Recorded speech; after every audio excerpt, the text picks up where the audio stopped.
Anaideia.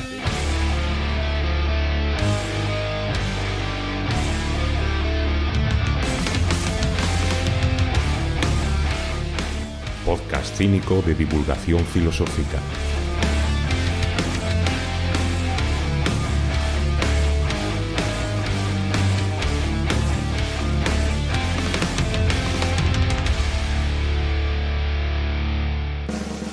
Episodio 50. Guillermo de Ockham. Vida, voluntarismo y la navaja. En el menú de hoy os traigo los siguientes platos. Empezaremos hablando de la vida casi de película que tuvo este sabio Guillermo de Ockham. Veremos su posicionamiento de independencia total en el debate entre la fe y la razón. Estudiaremos el voluntarismo a nivel antropológico y epistemológico y después el voluntarismo teológico. Hablaremos del principio de parsimonia, la famosa navaja de Ockham. Y finalmente veremos los planes para el próximo episodio, que será uno de estos especiales, un Anaideia Time Travel, con el que cerraremos la filosofía medieval y también este año 2022. No os lo podéis perder y al final os daré información. Así que, como decía Guillermo de Ockham, vayamos por partes.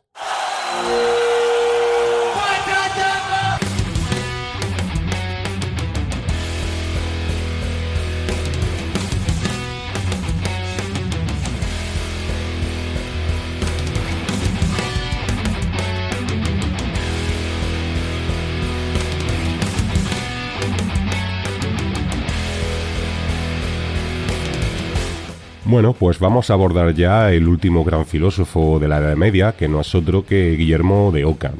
Vamos a dedicarle 2 episodios, este en el que hablaremos de una introducción a su pensamiento y en el siguiente, que será el fin de temporada y también de la filosofía medieval, en el que hablaremos del problema de los universales en un, como ya he dicho, Anaideia Time Travel muy especial. Como vais a ver, en Guillermo de Ockham ya se empieza a encarnar claramente el espíritu moderno que estaba a punto de eclosionar en el siglo siguiente, aunque desde luego Guillermo de Ockham también vais a ver que es un pensador netamente medieval, tanto por los temas de los que se ocupa como por la manera en que estructura su pensamiento de base desde luego teísta. Guillermo de Ockham fue un pensador muy célebre en su época, hasta el punto de que lo llamaban el Doctor Invencible, o sea que imaginaros el tío cómo se la gastaba. No se sabe claramente qué año ni dónde nació, pero parece que fue en 1285 más o menos, y desde luego en Inglaterra, y que murió en 1349. De manera que su vida adulta se desarrolló ya prácticamente en el siglo XIV, en el llamado siglo de la peste, que con este nombrecito ya estáis imaginando que no fue un siglo muy bueno. Y es que además de las grandes calamidades como las epidemias, también hubo una serie de malas cosechas y como consecuencia de todo eso, pues una inmensa crisis económica y, bueno, hambruna generalizada. Es en definitiva que fue un siglo bastante chungo. Y además también fueron tiempos de mucho cambio y de convulsión política, que todo ello fue de la mano de la fragmentación de la unidad de la cristiandad, típica de la Alta Edad Media, porque ahora pues ya sabéis que hubo un proceso en el que los nobles y los reinos fueron adquiriendo cada vez más protagonismo y claro, pues en la Iglesia pues se resistía a este proceso y se dio un enfrentamiento muy fuerte entre el papado y el imperio, que fue un proceso en el que no solo el emperador sino también otros grandes señores pues fueron adquiriendo, como ya digo, cada vez más poder en detrimento de la Iglesia, lo que provocó pues muchísimos conflictos y cismas religiosos, herejías, e incluso se llegó a la situación de tener 3 papas que reclamaban su legitimidad y declaraban herejes a los otros 2, cada uno de ellos. Y bueno, en toda esta maraña pues se mezcló también, por cierto, el tema de la pobreza del clero, defendida por la orden de los franciscanos especialmente, a la que justamente pertenecía con gran devoción Guillermo de Ockham. Y bueno, el ambiente intelectual, pues como siempre, pues estaba en sintonía con los tiempos y esto se ve muy bien en que los grandes sistemas como el tomista, pues ahora empiezan a dejar paso a enfoques más parciales y más concretos, es decir, a maneras de trabajar menos ambiciosas, como por ejemplo la de Duns Scoto y sobre todo la de Guillermo de Ockham, la de nuestro protagonista.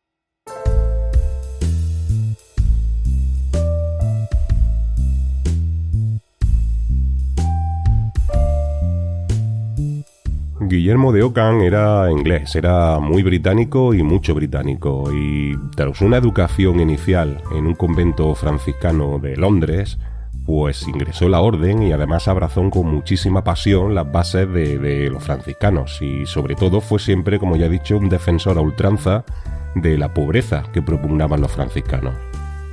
Che, gallego, dijiste que estos tipos defendían la pobreza. Finalmente explicás algo interesante de estos cristianos. Ah, Diógenes, mira, pues sí, es verdad, estos franciscanos daban una gran importancia a la pobreza en la vida. Y la verdad es que no lo había pensado, pero en esto estaban bastante de acuerdo con vosotros, con los cínicos. Las órdenes mendicantes en general y los franciscanos en particular, pues sí, efectivamente defendían que las riquezas nos alejan de la senda de Dios. Nosotros éramos pobres para ser libres, no para someternos a ningún dios. Bueno, a ver, evidentemente que no eran cínicos, pero vamos, yo creo que en el marco cristiano es lo más parecido, y además yo creo que es justo reconocer que el razonamiento que los llevó a la pobreza era paralelo al vuestro, al razonamiento de los cínicos que os llevaba a desprenderos de todo. Bueno, supongo que no se le podía pedir más. La verdad es que por ahora es lo más sano que he escuchado de todos estos lametemplos. Pues sí, además yo creo que Ockham te va a molar, fíjate tú, porque además de que le dio siempre mucha importancia a la pobreza, y de hecho, esta defensa a ultranza de la necesidad de que la iglesia fuera pobre fue lo que le costó los mayores disgustos de su vida, como vamos a ver ahora. Además, el talento que tenía de jovencito lo llevó pronto a formarse en el núcleo intelectual más importante que había en Inglaterra en aquella época, que era otra cosa que la Universidad de Oxford. Allí en Oxford pues había un ambiente muy empirista y cientifista que estaba muy influido por personalidades tan importantes como, por ejemplo, Roger Bacon, que es el padre del método científico moderno, y también allí conoció a Duns Scoto. Del dos vamos a hablar después, sobre todo de este último, que es el padre del voluntarismo. Bueno, más adelante, Guillermo de Ockham fue también profesor en la Universidad de París, donde fue, por cierto, maestro de Jean Buridan, que es otro de los grandes precursores también de la ciencia moderna y del que vamos a hablar después, aunque de otro aspecto relacionado con el voluntarismo. Y bueno, entre tanto, en el año 1323, el Papa Juan XXIII había canonizado a Tomás de Aquino, que de esta manera se consagraba como el gran referente de todo el pensamiento cristiano oficial, y justamente un año después de esto, pues Guillermo de Ockham fue llamado a Aviñón, que es donde estaba en ese momento la sede papal, para enseñar en la escuela franciscana. Y ahí fue donde se desencadenó pues la gran tormenta de la vida de nuestro protagonista.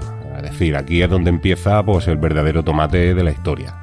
A ver, sus enseñanzas, como veremos enseguida, pues contravenían en muchos aspectos fundamentales, de hecho, pues al ya Santo Tomás de Aquino, con lo que era un santo recién estrenado y estaba muy de moda y era la doctrina oficial de la Iglesia, con lo que el drama pues estaba pues prácticamente servido.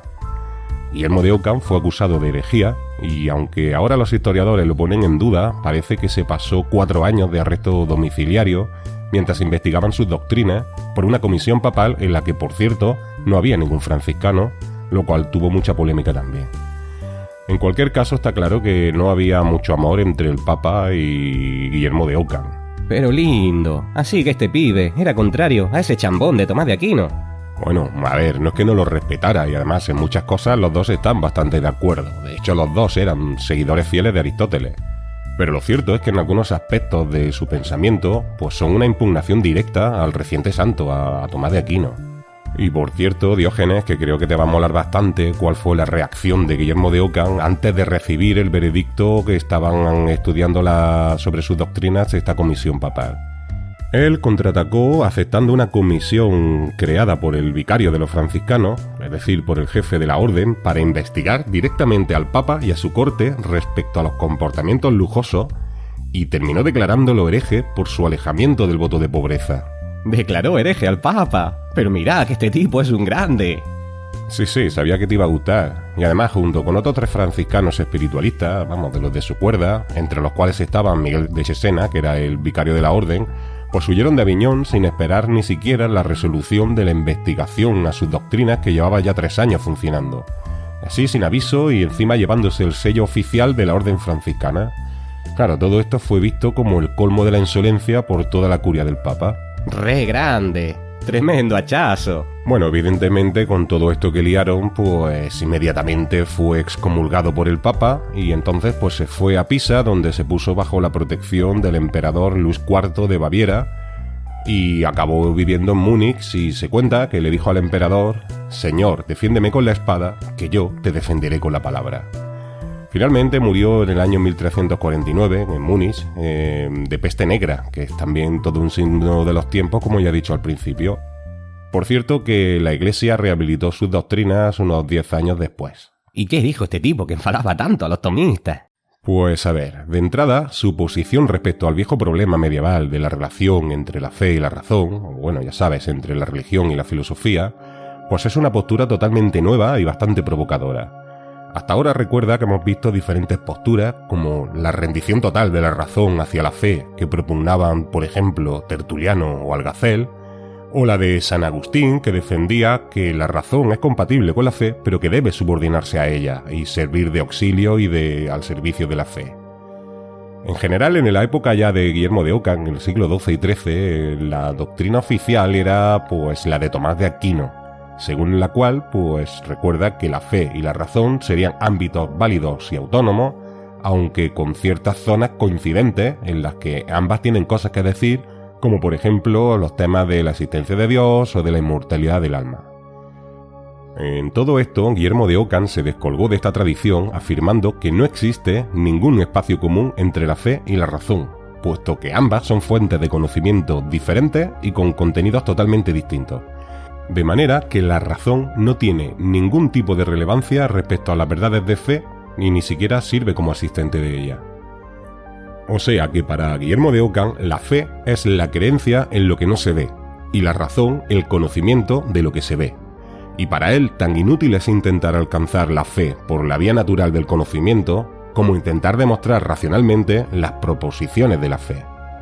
De manera que el ámbito racional quedaba reducido a aquello de lo que hay evidencia intelectual o empírica. La razón no puede decirnos nada, absolutamente nada, sobre los atributos o las características de Dios, y ni siquiera nos sirve para demostrar su existencia.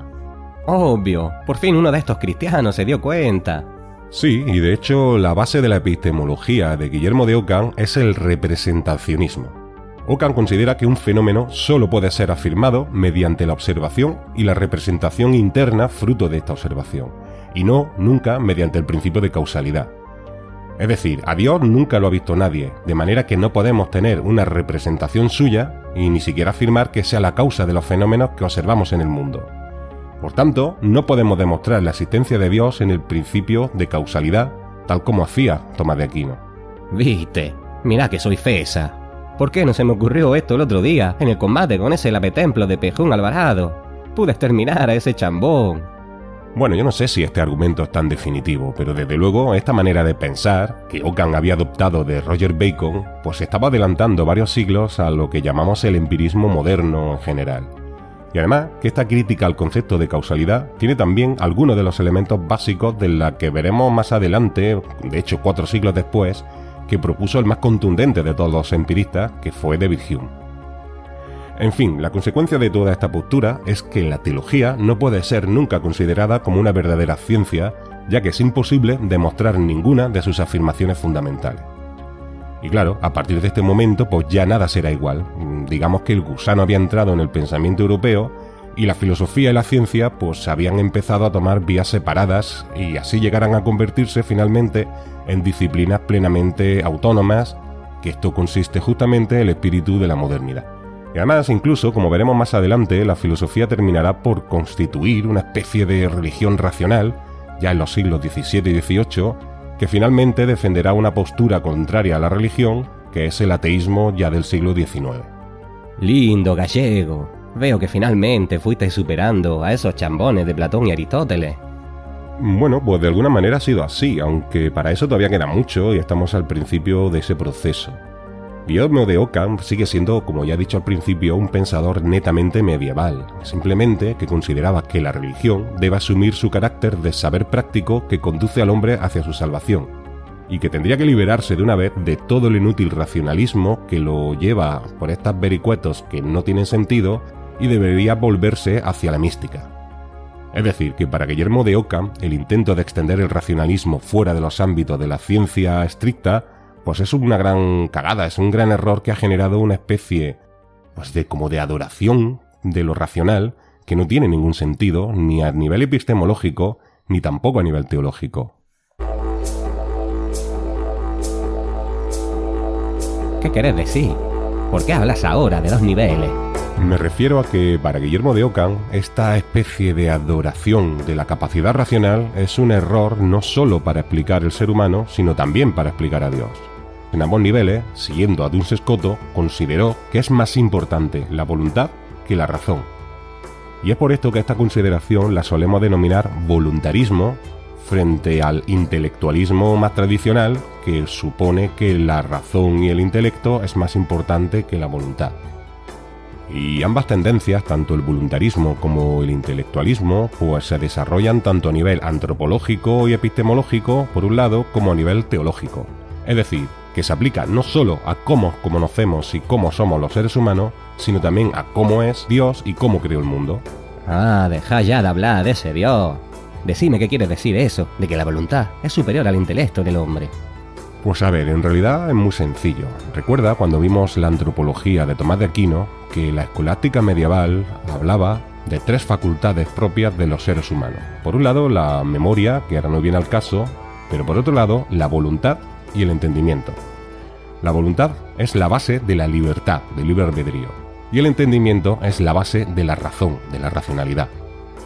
Los voluntaristas, como Guillermo de Ockham o Duns Scotus, no discuten esta clasificación, sino que lo que discuten es la jerarquía.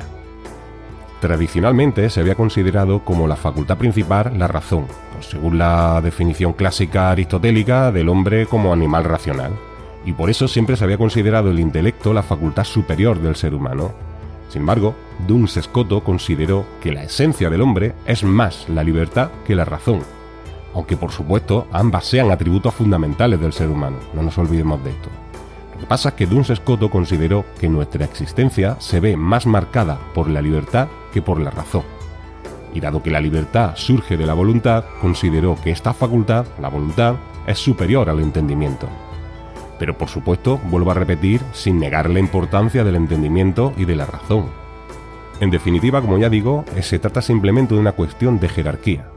Y por cierto, que este asunto también tenía connotaciones de órdenes monásticas. Los dominicos, como Tomás de Aquino y sus seguidores, propugnaban la primacía del entendimiento sobre la voluntad, y por ello son llamados intelectualistas, mientras que los franciscanos, como Scotus u Ockham, pues defendían la primacía de la voluntad sobre el entendimiento, y por esto son llamados voluntaristas.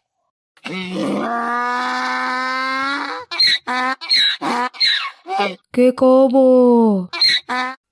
Minga, ¿de dónde salió ese burro? Yo qué sé, no lo he visto venir. No sé qué no comerme, no me puedo decidir. ¿Pero qué decís, asno pelotudo? ¿Qué problema tenés vos?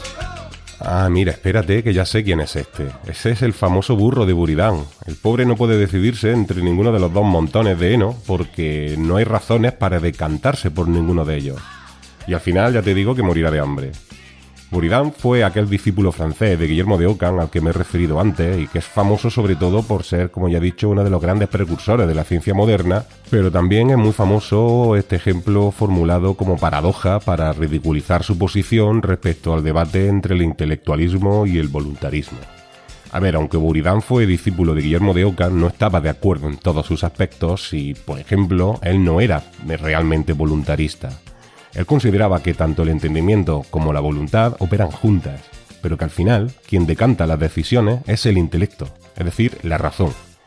Él pensaba que sin la guía de la razón, la voluntad no puede determinarse. En realidad el ejemplo es original de Aristóteles y después también se refirieron de manera parecida tanto al Gasel como a Averroes, cual criticara al Gasel, y encima es que Buridán no hablaba de un burro sino que de un perro. Pero bueno, ya sabes cómo funcionan estas cosas, pues el troleo hacia Buridán tuvo éxito y finalmente pues pasó a la historia del pensamiento y conocemos como paradoja de Buridán esto del burro. Pero mirá que sos boludo. Comé cualquiera de los dos montones y acabá con la joda. Comé este de aquí. ¿Pero por qué este? No hay ninguna razón para escogerlo. Necesito decidirme en base a una razón. No se pueden hacer las cosas sin más. Bueno, pero que sepas que al final te vas a morir de hambre. En fin, ¿quieres decirnos algo más? Sí. ¿O no? No sé. Quería pediros que si os gusta el podcast le deis a like o comentéis. Ambas cosas harán que esté mejor posicionado, pero no sé qué recomendaros. Y también quería deciros que el martes que viene no hay episodio nuevo de Anaideia Podcast. Pero si consideráis que el proyecto merece vuestra colaboración económica, además podréis disfrutar de los postres de este episodio. Un contenido extra exclusivo para fans con suscripción de pago mensual. Pero no me decido a recomendar la suscripción en iVoox o en la plataforma de mecenazgo Ko-fi, donde también podéis hacer aportaciones puntuales. Además, quería recomendaros que sigáis a Anaideia Podcast en las redes sociales. Está en Instagram, Twitter y sobre todo en TikTok, donde casi cada día publican vídeos de divulgación filosófica. Qué difícil es ser burro.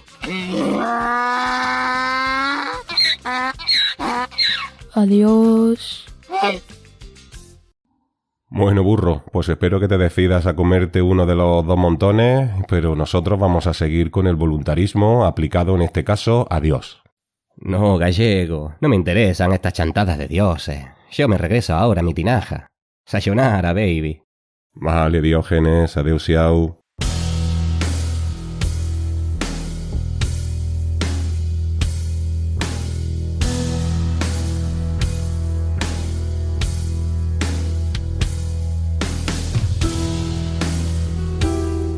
Bueno, como veíamos antes, el voluntarismo no solo se aplica al hombre, sino también a Dios. En este caso, el voluntarismo teológico consiste en la afirmación de la primacía de la omnipotencia y la libertad divinas. Es decir, que consideran que todo es posible para Dios excepto aquello que incluya alguna contradicción en sí mismo, lo cual significa que todo es totalmente contingente salvo Dios y la lógica, y que por tanto también son contingentes, además de todos los demás seres, también todos los preceptos, tanto metafísicos como éticos o políticos. Es decir, que Dios determinó voluntariamente todos esos preceptos, todas esas leyes, y pudo haberlas determinado de otra manera si le hubiera dado la gana. Por ejemplo, Dios determinó que el universo se rigiera por el principio de causalidad, pero podía haber determinado, si hubiera querido, que los efectos se produjeran sin causas, o que una causa pudiera tener diferentes efectos sin más orden que el azar. O por ejemplo, a nivel ético, podría haber determinado que el odio a Dios no fuera un pecado, sino que fuera una virtud. O que a nivel político, el respeto a la propiedad privada fuera una injusticia en lugar de una justicia. Es decir, que todas las leyes físicas, metafísicas, éticas o políticas no son leyes en realidad naturales, sino convencionales. Bueno, entendiendo convención como la decisión voluntaria de Dios, que son el resultado de una convención decidida por Dios Todopoderoso, pero que podría haber sido distinta perfectamente. Las únicas leyes naturales que existen son los primeros principios de la lógica. Por ejemplo, Dios no decidió el principio de no contradicción, sino que actuó conforme a él. Y muy relacionado con esto, también fue muy importante la insistencia y la confrontación que tuvo Guillermo de Ockham en el tema de las ideas universales divinas. A ver, desde San Agustín y su neoplatonismo, recordad que se había considerado que Dios creó el mundo a partir de las ideas ejemplares que estaban en su mente. Es decir, que las ideas platónicas, las ideas ejemplares, como llamaba San Agustín, actuaban como una especie de intermediario entre Dios y la creación. Y Tomás de Aquino, aunque en general era aristotélico, había conservado este importante remanente platónico porque, como vimos, tanto en su tematización del entendimiento pasivo como en su cuarta vía de demostración de Dios.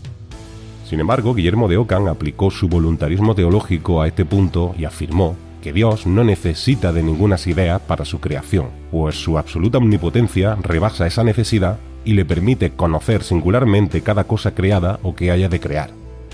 Es decir, que la postulación de las ideas ejemplares es para Ockham una limitación al poder y a la libertad de Dios, lo cual es absurdo y por tanto es falso. Esta es la base teológica del nominalismo, que es su posición clara y contundente respecto al famoso problema de los universales y que seguramente sea su doctrina más célebre y más celebrada. De hecho, si vosotros leéis en cualquier catálogo de filósofos a Guillermo de Ockham, te lo calificarán como un filósofo nominalista.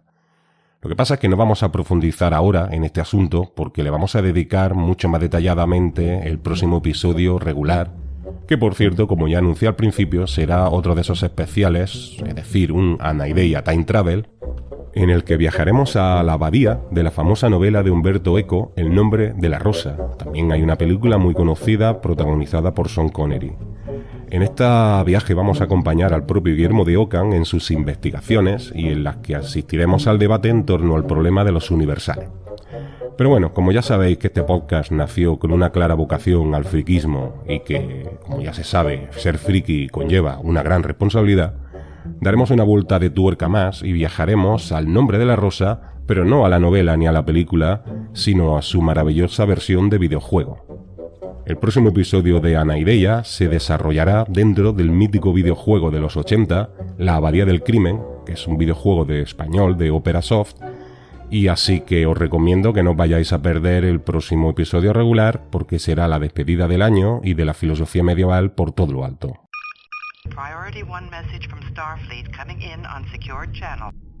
Uy, parece que tenemos comunicación del señor Spock desde la nave estelar Enterprise.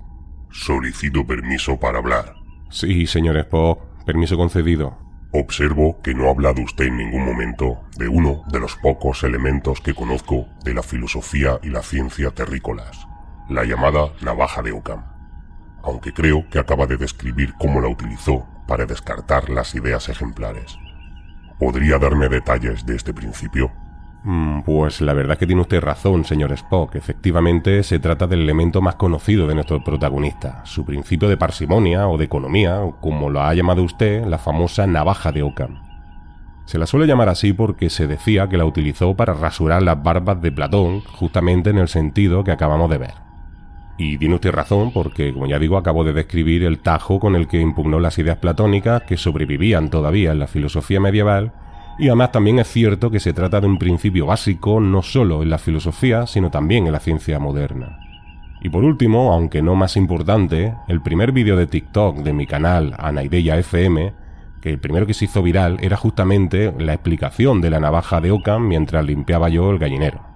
Sin embargo, y espero no decepcionarle, lo cierto es que en realidad no es un principio original de Ockham y además nadie la llamó así hasta 4 siglos después. ¿Quiere usted decir que es un error? Uno de los elementos más conocidos en toda la galaxia del pensamiento terrícola es en realidad apócrifo. Nunca dejan de sorprenderme ustedes los humanos. Bueno, a ver, en realidad no es que sea un error. A ver, Guillermo de Ockham sí que se sirvió frecuentemente de este principio, como acabamos de ver, pero lo cierto es que nunca lo formuló de la manera clara en que se le suele atribuir, y además que encontramos formulaciones parecidas que pueden remontarse, como mínimo, hasta nada más y nada menos que... A ver, señor Spock, intenta adivinarlo. Supongo que, como casi siempre, Aristóteles. Exacto, ya veo que va pillando usted el sentido de la historia de la filosofía terrícola. Bueno, en cualquier caso, la navaja de Ockham, o principio de parsimonia o de economía, se trata de un principio metodológico que lo que nos dice es que, en igualdad de condiciones, suele ser preferible la explicación más sencilla. Por ejemplo, si vamos por el campo aquí en Europa y escuchamos el sonido de cascos galopando, deberíamos pensar en caballos y no en cebras. Es muy importante, sin embargo, subrayar que se trata de un principio metodológico y no de un principio necesario. Como puede usted imaginar, no es imposible que una cebra se hubiera escapado del zoológico y que estuviera galopando cerca de mi casa. Pero claro, es una explicación mucho más rocambolesca, mucho más complicada y normalmente no es la buena. Pero sí que es cierto que a veces la explicación compleja, la difícil, es la buena.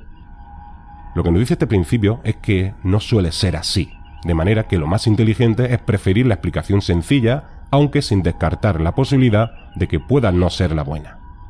La versión apócrifa que suele atribuirse a Ockham dice: no hay que multiplicar los entes sin necesidad. Y justamente así es como acabamos de ver que se ha cargado las ideas ejemplares, es decir, las ideas platónicas. Comprendo. Es fascinante cómo este mismo principio rige en todas las culturas racionales que conozco. Sí, ya me lo imagino, y por eso no es raro, como le decía antes, que fuera un principio que ya Aristóteles había enunciado de manera aproximada muchos siglos antes. Y sabemos de Aristóteles, es probable que antes lo hubieran enunciado algún otro pensador. Por ejemplo, en sus Segundos Analíticos dice que Manteniéndose idénticas las demás cosas, es mejor aquella demostración que parte de menos postulados, hipótesis o proposiciones. Y en diferentes momentos de su obra vemos que efectivamente aplica este principio de economía intelectual, como por ejemplo cuando afirma que es más sencilla la hipótesis de que exista un solo primer motor inmóvil que mucho, y que por tanto es razonable afirmar la unidad del motor inmóvil, aunque no pueda demostrarse. En fin, que como acaba diciendo Enrique Fernández Yel en el vídeo sobre este tema de su canal de YouTube Adictos a la Filosofía, que por cierto te recomiendo ver y que enlazaré en la descripción de este audio, la navaja de Occam no es de Occam, sino que si es de alguien, es de Aristóteles. Empiezo a estar de acuerdo con Diógenes en que este Aristóteles aparece demasiado. Tengo otro asunto que comentarle. Hemos localizado una grieta dimensional que conduce a una extraña realidad de flujo bloqueado. No entiendo qué es eso de una realidad de flujo bloqueado. Como ya sabe, existen infinitas dimensiones, y aunque la mayoría son de flujo abierto, como esta en la que vivimos nosotros, hay algunas que tienen la particularidad de limitarse a un espacio reducido, un tiempo limitado y unas leyes físicas especiales. Y además, unas pocas de estas también tienen un bloqueo de flujo mental. En ellas solo hay ciertos perfiles psicológicos posibles y todo visitante se encapsula mentalmente en uno de ellos. ¿Quiere usted decir que en esas realidades solo se pueden visitar encarnándose en determinados personajes? Exactamente. En estas dimensiones de flujo mental bloqueado solo se puede ser unas ciertas personas y solo se puede pensar como ellas, y además, por el bloqueo espaciotemporal, solo en un cierto contexto. Joder, qué cosa más curiosa. ¿Y no son peligrosas estas dimensiones? Es decir, ¿se puede salir de ellas siendo otra persona allí dentro? Sí, simplemente se trata de programar un retorno automático y al llegar a ese momento se vuelve a la personalidad propia.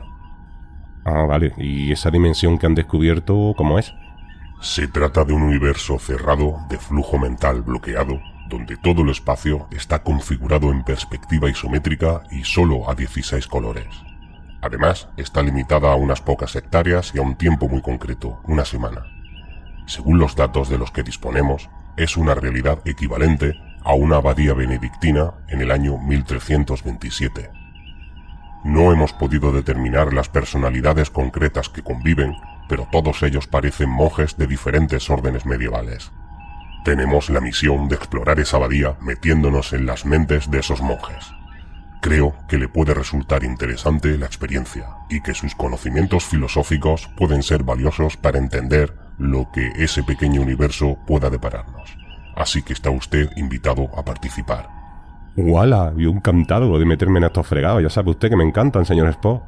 ¡Ey! Yo también quiero ir. ¿Puedo, señor Spock? Por supuesto, señorita Calzas Largas. Su intuición puede ser valiosa. Gracias. Che, duende, yo también quiero ver a esos chambones cristianos.